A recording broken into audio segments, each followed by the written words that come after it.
All students, आज के topic में हम वाटर पोटेंशियल पर चर्चा करेंगे। जो अपना कल का ही चैप्टर था प्लांट वाटर रिलेशन, उसमें वाटर पोटेंशियल क्या होता है, जल विभव बोलते हैं इसको।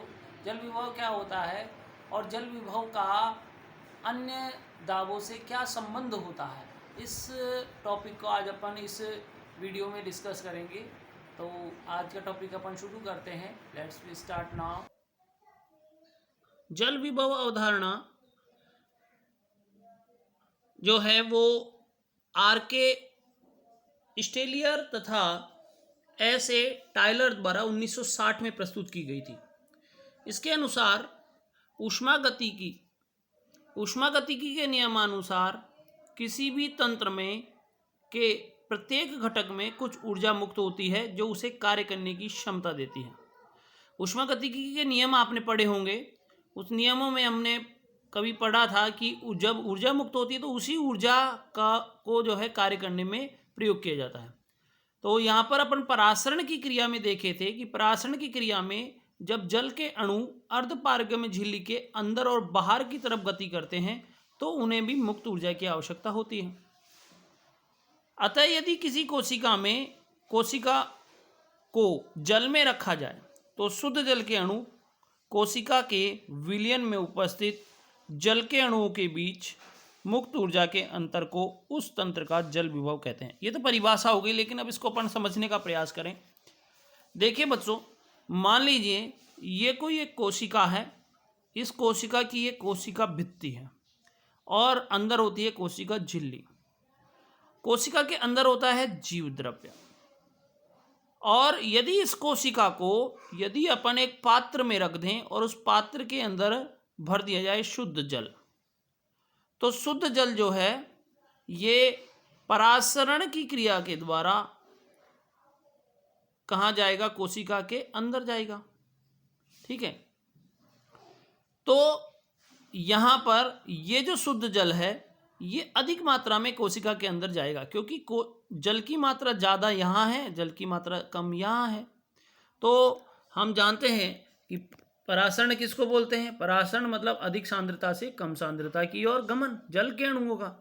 तो जल के अणु जो है यहाँ से और कोशिका के अंदर प्रविष्ट करेंगे तो जल के अणुओं की जो मुक्त ऊर्जा है उसका मान अधिक होगा, और जो जीवद्रव्य है, जीवद्रव्य में जल की मात्रा कम है, अतः मुक्त ऊर्जा का मान भी कम होगा। तो मुक्त ऊर्जा के मान में जो अंतर है, यहाँ पर ये अधिक और यहाँ पर कम, मुक्त ऊर्जा के मान में ये अंतर ही क्या कहलाएगा, जल विभव कहलाएगा। इसकी परिभाषा मैं आपको फिर से बता देता हूँ। यदि किसी कोशिका को जल में रखा जाए तो शुद्ध जल के अणु जो कि तीव्र रूप से अंदर जाएंगे तथा कोशिका के विलयन में उपस्थित जल के अणु जो धीरे धीरे बाहर की तरफ आएंगे, इनकी के बीच मुक्त ऊर्जा के अंतर को उस तंत्र का जल विभव कहते हैं। जैसे अपन इसको एक छोटा सा एग्जाम्पल लिख सकते हैं कि जैसे मान लीजिए कि हम किसी जीव को पानी में डाल देते हैं, तो पानी में डालेंगे तो पानी जो है वो तीव्र गति से उसके अंदर प्रविष्ट होगा, तो जीव जो है वो फूल जाएगा। लेकिन जीव के शरीर के अंदर जो पानी है, क्या वो धीरे धीरे, क्या वो जल्दी से बाहर आ पाएगा, धीरे धीरे बाहर आएगा। यानी मुक्त ऊर्जा का मान जो है वो बाहर स्थित जो जल है उसमें ज़्यादा है और अंदर में कम है। तो दोनों में जो अंतर है, मुक्त ऊर्जा के मान में जो अंतर है, उस अंतर को ही अपन क्या कहेंगे, वाटर पोटेंशियल या जल विभव कहते हैं। ये जो जल विभव है इसको हम ग्रीक भाषा के शब्द साई द्वारा प्रदर्शित करते हैं। साई ग्रीक भाषा का साइन है, ये साई, इस साई द्वारा इसको प्रदर्शित करते हैं। इसकी इकाई बार या एटीएम, एटीएम मतलब एटमॉस्फेयर, एटमॉस्फेयर को हिंदी में बोलेंगे वायुमंडल होती है। यानी इसकी इकाई जो होती है वो बार में मापी जाती है। अब यदि अपन को जल विभव की गणना करनी है तो जल विभव की गणना कैसे करेंगे। तो बच्चों, जैसे अभी मैंने इस चित्र में अभी आपको बात कर रहा था मैं कि यहाँ ये जो जीव द्रव्य है कोशिका का और यहाँ पात्र में जो जल है, इन दोनों में क्या जल विभव, यानी दोनों के कहीं मुक्त ऊर्जा में अंतर को जल विभव कहा था अपन ने। ठीक है, तो मुक्त ऊर्जा के अंतर को जल विभव कहा था, है ना। तो यहाँ पर अब इसके मान को यदि अपन को कैलकुलेट करना है तो कैलकुलेट करना बहुत ही कठिन है। यानी एब्सोल्यूट वैल्यू यदि अपन को चाहिए, यदि बिल्कुल निरपेक्ष मान चाहिए, तो वो मान की गणना करना असंभव है। अतः इसको हम क्या मान लेते हैं, शून्य मानते हैं। तो ये जो स्टेलियर और टायलर थे, इन्होंने भी जल विभव के निरपेक्ष मान को क्या माना था, शून्य माना था। तो यहीं पर मैंने इसको नोट्स वाइज तैयार कर दिया है। जल विभव के निरपेक्ष मान की गणना करना असंभव है, अतः इसे क्या माना जाएगा, शून्य माना जाएगा। किंतु यदि शुद्ध जल में कोई विलेय मिला दिया जाए, यदि मान लीजिए ये जल है और इस जल में हम क्या मिला दें, कोई विलेय मिला दें, तो ये जल विभव का मान जो पहले क्या था, अधिक था, क्योंकि मुक्त ऊर्जा का मान क्या था, अधिक। तो जल विभव का मान धीरे धीरे क्या हो जाएगा, कम। कम का मतलब ऋणात्मक। तो किंतु यदि शुद्ध जल में कोई विलेय मिला दिया जाता है तो जल विभव का मान कम हो जाएगा या ऋणात्मक हो जाएगा। अतः यह कहा जा सकता है कि किसी विलयन की मुक्त ऊर्जा शुद्ध जल की मुक्त ऊर्जा की अपेक्षा कम होती है। तो शुद्ध जल की जो मुक्त ऊर्जा है वो तो अधिक होगी, लेकिन जीवद्रव्य की मुक्त ऊर्जा ये कम होगी। या ये कहें कि यदि अपन इस शुद्ध जल मतलब विलायक है, यदि इसको इसका विलयन बना दिया जाए, विलयन बनाने के लिए विलय मिलाया जाएगा, तो विलय मिलाने पर इसकी मुक्त ऊर्जा जो है वो शुद्ध जल की अपेक्षा अपने आप ही क्या हो जाएगी, कम हो जाएगी। ठीक है बच्चों, समझ में आ गई बात। इसके बाद हम ये जानते हैं, हम ये जान चुके हैं कि किसी विलयन का परासरणी दाब विलयन में उपस्थित विलेय के अणुओं के कारण होता है। परासरणी दाब किसको कहा था अपन ने, परासरणी दाब जो बाहर की तरफ लगाया जाएगा, जिसके कारण पानी कहाँ जा रहा था, अंदर, उसको परासरण दाब कहा था। तो ये इसके कारण होता है। तथा जल में विलेय के अणुओं को मिलाने पर जल विभव कम हो जाता है। यह भी सीखा अपन ने कि जल में विलेय के अणुओं को मिलाएंगे तो जल विभव का मान कम हो जाएगा। अतः हम कह सकते हैं कि किसी विलयन का परासरणी दाब उसके जल विभव के कम होने को प्रदर्शित करेगा।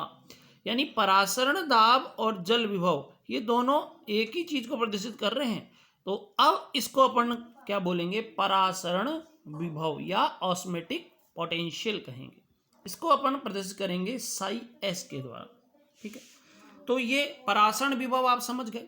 इसके बाद में एक स्पेशल पॉइंट है कि परासरण दाब, ऑस्मेटिक प्रेशर, परासरण दाब यानी ये कोशिका और कोशिका के जीव द्रव्य के द्वारा बाहर लगाए जाने वाला दाब। ठीक है, ये परासरण दाब। और परासरण विभव जो कि यहां से इसके अंदर अपन ने क्या मिला दिया, जल मिला दिया, और ये कहाँ लग रहा है, यानी एक दूसरे के विपरीत लगने वाला जो दाब है, ये दोनों का मान एक ही होता है। अंतर केवल इतना सा है कि ओपी धनात्मक होगा, ओपी का मान तो क्या होगा, धनात्मक, जबकि साई पी यानी परासरण विभव का मान क्या होगा, ऋणात्मक होता है। परासरण विभव का मान ऋणात्मक होगा।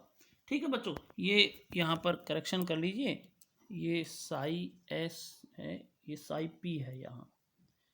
ठीक है, परासरण विभव का मान समझ में आ गई बात सभी को। ठीक है,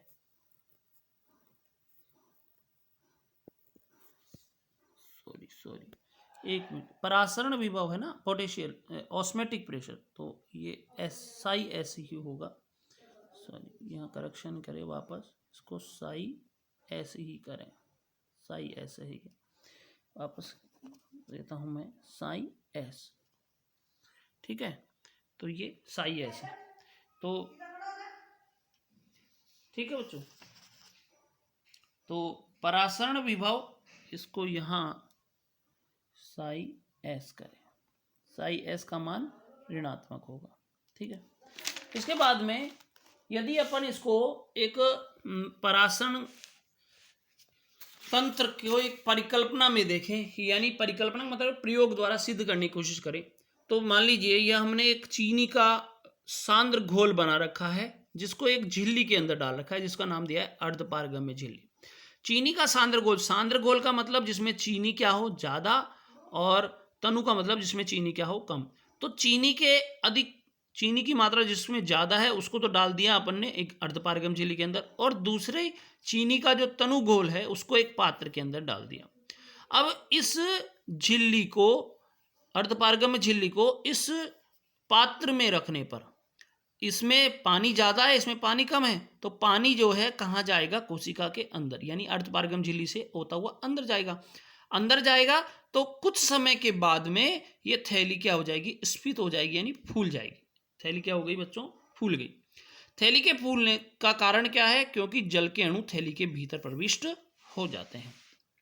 जैसे ही थैली फूलती है तो थैली की भित्ति के द्वारा विलयन, भित्ति के अंदर जो विलयन है ये बाहर की तरफ एक दबाव डाल देगी, जिस दबाव के कारण से जल के अणु जो है वो अंदर की तरफ जाने से रुकेंगे।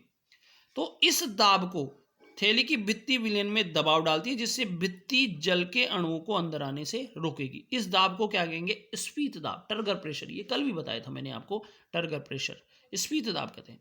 इस स्फीत दाब द्वारा जल विभव में उत्पन्न प्रभाव को, इस स्फीत दाब के द्वारा इसके जल विभव में उत्पन्न प्रभाव को दाब विभव कहेंगे, जिसका मान हमेशा क्या होगा, अधिक होगा, यानी ये हमेशा धनात्मक होगा, जिसे जल विभव या वाटर पोटेंशियल कहेंगे, जिससे जल विभव का मान हमेशा क्या होता जाएगा, बढ़ता जाएगा। ये दाब विभव साई पी का मान हमेशा क्या होगा बच्चों, धनात्मक होगा। ठीक है। अतः अब अपन यदि जल विभव, परासरण विभव और दाब विभव, तीन विभव अपन ने पढ़ लिए। इनमें यदि संबंध पूछा जाए तो संबंध क्या होगा, साई डब्ल्यू बराबर Sai S plus psi P, यानी जल विभव किस किस के बराबर होता है, परासरण विभव तथा दाब विभव के बराबर होता है। लेकिन यहां पर एक कंसेप्ट और है, यदि अपन इस कोशिका को, या इस कोशिका ही कहें इसको, इस कोशिका को इस तनु गोल के अंदर रखते हैं, तो कोशिका की सतह मतलब ये जो अर्धपारगम्य झिल्ली है, ये अर्धपारगम्य झिल्ली जो जल को अवशोषित करती है, इस अर्धपारगम्य झिल्ली की सतह को कहेंगे मैट्रिक्स। क्या कहेंगे, मैट्रिक्स। इस मैट्रिक्स के द्वारा भी एक विभव उत्पन्न किया जाएगा, जिसको कहेंगे मैट्रिक्स विभव। क्या कहेंगे, मैट्रिक्स विभव। तो ये मैट्रिक्स विभव जो है, हालांकि इस मैट्रिक्स विभव का मान नगण्य होगा, मैट्रिक्स विभव जो है इसकी गणना करना संभव नहीं है, तो इसको अपन ऋणात्मक मानेंगे। तो अब यदि संबंध की बात की जाए तो संबंध क्या हो जाएगा, जो कोशिका की वह सतह जो जल को अवशोषित करती है, मैट्रिक्स कहलाती है। मैट्रिक्स के बारे में भी आपको बताया, ये मैट्रिक्स है। इसके द्वारा उत्पन्न विभव को मैट्रिक्स विभव या साई एम कहते हैं। यह हमेशा क्या होगा, ऋणात्मक, जो कोशिका के जल विभव को कम करता है। अतः कुल जल विभव बराबर साई डब्ल्यू बराबर psi M plus psi S plus psi P. किंतु कोशिकीय परासरण में साई एम का मान नगण्य। अभी आपको बताया था कोशिका इस विभव का मान क्या होगा, मैट्रिक्स विभव का मान नगण्य होगा। अतः ये सिद्ध हो जाएगा कि कुल जल विभव बराबर साई डब्ल्यू बराबर Sai S plus psi P. ये कंसेप्ट अपन को आना चाहिए कि कुल जल विभव की गणना किस प्रकार से की जाती है। यदि परीक्षा में आपको कुल जल विभव की गणना पूछी जाए तो आपको ये प्रयोग करके उसमें आपको ये पूरा जो है इसको दिखाना पड़ेगा। पहले ये संबंध दिखाएंगे, इस संबंध को दिखाने के बाद इस मैट्रिक्स विभव के बारे में बताते हुए फिर अपन इसको कैलकुलेट करते हुए साई डब्ल्यू बराबर Sai S plus psi P पर आएंगे। तो ये बच्चों आज जो अपन ने सीखा ये है परासरण विभव। ये परासरण विभव जो है ये स्टीलियर और टायलर के द्वारा 1960 में प्रस्तुत किया गया था। इसके बारे में जो है परीक्षा में प्रश्न पहले पूछा जा चुका है और भविष्य में भी पूछने की बहुत संभावना होगी। तो आप ये जो विभव है और इन विभवों का आपस में जो संबंध है इसको ठीक से याद कर लें। जैसा आपको अभी मैंने नोट्स तैयार करके दिया है, इसको नोट्स को तैयार करें और इसको याद करें। समझ में नहीं आए तो आप मुझे वापस से फ़ोन करके भी पूछ सकते हैं। यदि आपको ये वीडियो पसंद आया है तो आप इस वीडियो को लाइक और सब्सक्राइब करना बिल्कुल भी नहीं भूलें। आप जितना लाइक और सब्सक्राइब करेंगे ये वीडियो जो है आपको इसकी क्वालिटी आपको और भी अच्छी से अच्छी मैं देने का प्रयास करूँगा। ऐसा आपसे अनुरोध है। Thank you.